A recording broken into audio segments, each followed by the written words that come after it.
Have you ever sat in a room full of your own children and felt invisible? Like you're not their mother anymore, but a to-do list they want to cross off? My name is Eleanor Hayes. I'm 82 years old, and this is the story of how my family tried to erase me while I was still breathing, and how I took everything back on my own terms. I was born and raised in a little town just outside Des Moines, back when neighbors still brought over pies and people waved from their porches. I married my high school sweetheart, Harold, and we raised 3 children in a modest, creaky old house that smelled like cinnamon and pine sol. I was the kind of woman who remembered every birthday, kept every receipt, and believed in handwritten thank you notes. Sunday dinners were sacred: roast chicken, mashed potatoes, and my famous peach cobbler. I knew how to stretch $1 and make a house feel like a home. Back then, I was the glue, the sun around which our little family revolved. But time has a funny way of stealing pieces of you, not all at once, but slowly, subtly. First it was my knees, too stiff for stairs. Then came the arthritis in my hands, which made crocheting feel like a punishment. There were tiny strokes, barely noticeable at first, a few fainting spells, a heart that didn't beat quite as strong. My body betrayed me, little by little, but my mind was still sharp. I remembered every detail of my life, even the ones my children would rather I forget. At first, Thomas, Emily, and Rachel checked in regularly. Emily brought store-bought soup and called it dinner. Thomas fixed whatever needed fixing and left before the coffee had even cooled. Rachel, well, she always had meetings. "Next time, Mom, I promise," she'd say, air-kissing my cheek before rushing out the door. But I noticed things. I may have been old, but I wasn't stupid. Their conversations changed. They started talking about the house like it was already theirs. Emily wondered aloud what she'd do with the piano in the front room. Thomas mentioned needing a larger garage. "You know, just in case, Mom." Rachel printed out brochures for in-home care options, carefully avoiding eye contact while she slid them across the table. I wasn't their mother anymore. I was their future estate. They didn't ask what I wanted. They decided what was convenient for them. If you've ever felt pushed aside by the people you love most, this story is for you. Stick with me. And if it touches you, please consider subscribing, sharing, or leaving a comment. I read every word, because sometimes the most important battles aren't the ones you scream about. They're the quiet ones you fight alone, just to remind the world and yourself that you still matter. When my children told me they were hiring a full-time caregiver, I wasn't asked. They just made the decision for me, as if I were a child who couldn't understand what was best for her own life. "It's for your own good, Mom," Emily said one afternoon, her voice heavy with something I couldn't quite name. Thomas nodded, glancing away, and Rachel looked at her phone, already scrolling through messages as if the conversation was over. I didn't argue. What was the point? I was tired, not just in my bones, but tired of being seen as less than myself, of being boxed away like an inconvenient secret. I told myself this was just another chapter, something to accept, something to endure. Then Clara arrived. She wasn't what I expected. No stiff white coat, no clipped medical jargon, no pity in her eyes. She was young, maybe in her late 20s, with a quiet warmth that filled the room without even trying. Clara didn't talk down to me. She asked questions, not about my insurance or my medication, but about the music I loved, the stories from my childhood, the recipes I still dreamed of making. The first time we sat together, Clara brewed tea from leaves in a small pot and poured it into delicate china cups. She didn't rush me or make me feel like a patient. She listened, truly listened. And in her company, I found a part of myself I thought was gone. Days turned into weeks. With Clara, I felt something I hadn't felt in a long time: dignity. We shared afternoons filled with quiet laughter, memories of a life that was still very much mine. She encouraged me to play my old records, the ones that filled the house with jazz and blues. She coaxed me to tell stories I hadn't spoken aloud in years, and I realized I wasn't invisible to her. I was someone worth knowing. Clara became more than a caregiver. She was my lifeline. In those moments of quiet companionship, I made a decision, one I hadn't dared to consider before. I began quietly rewriting my will, not out of anger, not out of spite, but out of gratitude. Clara was the only one who remembered that I was a person. My own children had forgotten. She was the one who made me feel seen. But life, as always, was unpredictable.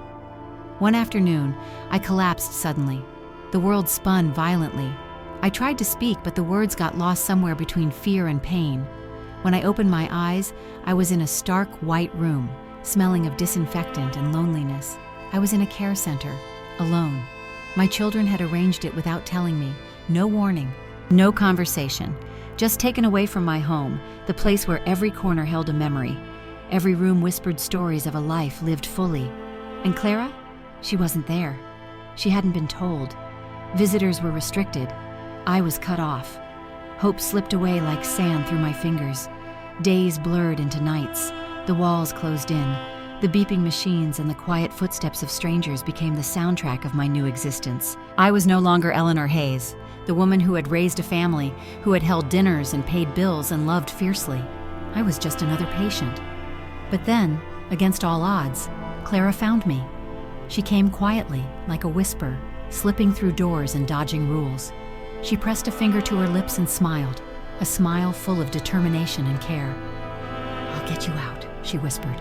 "I promise." And she kept that promise. With Clara's help, I began to fight again. We petitioned, we pleaded, we navigated the endless paperwork and bureaucratic walls that tried to keep me caged. It wasn't easy. I was tired, weak in body, but fierce in spirit. Clara was my voice when I could barely speak. She was my strength when mine faltered. One morning, after what felt like an eternity, the decision came: I was going home. They had treated me like luggage, something to be stored and managed. But Clara pulled me out like I was still human. Back in my apartment, surrounded by the familiar, the real, I felt alive again. The journey was far from over, but for the first time in months, I had hope. And hope, I learned, is the most stubborn kind of light. After the long battle to get out of that care center, Clara helped me move into a small, quiet apartment I owned, but had never really lived in. It was nothing fancy, just 4 walls, a little garden patch outside, and a few familiar creaks in the floorboards, but it was mine. Finally, after months of feeling like a ghost wandering through my own life, I felt some peace again. Clara became my closest companion. She was there when I woke up, made coffee just the way I liked it, and listened when I talked about my late husband, about my children, about the life I had fought so hard to keep. For a while, things seemed to be improving. But then the symptoms started creeping back. Nausea that wrapped around my stomach like cold fingers. Dizziness that made the room tilt and sway. Fatigue so heavy it settled into my bones and wouldn't let go. Clara said it was just the medication. "You need to rest, Mrs. Hayes," she'd say, her voice soft and soothing. "These things take time." I wanted to believe her. I wanted to trust the only person who had shown me kindness in so long. But deep inside, something didn't feel right. So one morning, when Clara wasn't looking, I quietly stopped taking the pills she gave me. I tucked them into a small tin in the back of the cabinet, counting each one carefully, watching. And then, slowly, I started to feel better. More alert, clearer, stronger. The realization hit me like a cold slap. Something was wrong with those pills. They weren't what my doctor had prescribed. I took the courage to compare the bottles, the markings, the capsules themselves. They looked almost identical, but not quite. A small difference, but enough for someone paying close attention. Clara wasn't who she said she was. I did some digging quietly at first, then with more resolve. The name Clara was an alias. Her real name was Renee Jennings, a woman with a long history of preying on elderly women, stealing their money, their dignity, their lives. I felt a mixture of anger and disbelief, but I refused to let fear take hold. Instead, I stayed calm. I crafted a plan. I pretended I wanted to revise my will again, to add even more to Clara, or so she thought. Clara's eyes gleamed with greed. She didn't realize I was several steps ahead. She started delaying calls to my lawyer, avoiding meetings, making excuses. But I had already reached out to my lawyer in secret. The next morning, the lawyer arrived at the apartment, quiet, professional, and steady. Together, we began to set things right, removing Clara entirely from any legal claim to my estate and preparing to take action. Clara found out what we were doing. The day she realized her mask was slipping, she fled. She ran fast, but the law caught up with her. Weeks later, police arrested her while she was attempting to pull the same scheme on another unsuspecting woman. My children, the ones who had abandoned me in my time of need, suddenly reappeared, too late to change anything. I called them all into my apartment for one final meeting. I didn't yell, I didn't cry. My voice was calm, but every word carried the weight of years of betrayal. "You sold my life before I was gone," I told them, looking each in the eye. "You're not in my will, not anymore. I needed love. You gave me paperwork." They shifted uncomfortably, faces pale and unsure. I saw the shock, the regret, the excuses forming on their lips, but I let none of it break the silence. I finished with a line they won't forget. "You can't claim what you gave up. You left, and I stayed." That day, I reclaimed my story. No longer a shadow in the background, I was standing in the light. The woman I always was, strong, fierce, and unbreakable. After all the storms and battles, I finally found a calm I hadn't known in years. My health, once fragile and slipping away, began to stabilize. The fog in my mind lifted, and with it, the heavy weight that had settled on my spirit. After all the storms and battles, I finally found a calm I hadn't known in years. My health, once fragile and slipping away, began to stabilize. The fog in my mind lifted, and with it, the heavy weight that had settled on my spirit. For so long, I had been living in survival mode, just getting through each day, each moment, hoping not to be forgotten, hoping to still matter. But now, in this quiet space, I could finally breathe deeply again.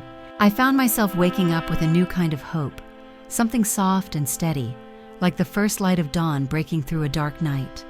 I started to rediscover simple joys that I'd once taken for granted. The smell of fresh coffee brewing in the morning, the gentle rustle of pages as I turned my favorite books, the warmth of sunlight on my skin as I sat by the window.